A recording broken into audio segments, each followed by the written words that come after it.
Il était une fois, dans les temps anciens où les gens vivaient dans des maisons en torchis et se rassemblaient autour des feux la nuit pour raconter des histoires, un homme noble et sage nommé Ali. Ali était connu non seulement pour sa bravoure sur le champ de bataille, mais aussi pour sa sagesse et sa justice en tant que quatrième calife des terres vastes et ensoleillées.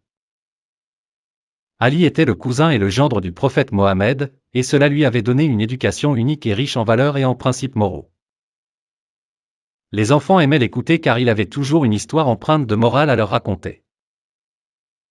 Un jour, alors qu'ils étaient rassemblés dans un jardin magnifique où les roses étaient en pleine floraison et les abeilles bourdonnaient harmonieusement, Ali leur raconta l'histoire du lion et de la souris. Il leur expliqua comment le lion, le roi de la jungle, avait un jour été capturé par un groupe de chasseurs et mis dans un filet lourd. Alors qu'il rugissait de frustration, une petite souris qui passait par là, décida de venir en aide au grand lion. Avec patience et détermination, la souris rongea le filet jusqu'à le libérer.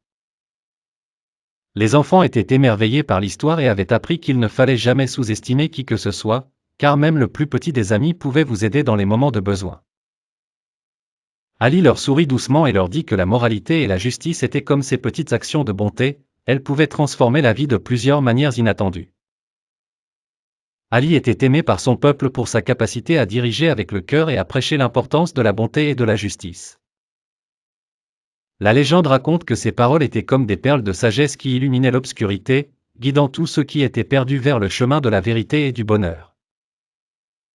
Et ainsi, autour des feux de camp ou au bord des rivières, les histoires de courage et de compassion d'Ali continuèrent d'être transmises de génération en génération, illuminant les esprits et réchauffant les cœurs de ceux qui les entendaient. Fin.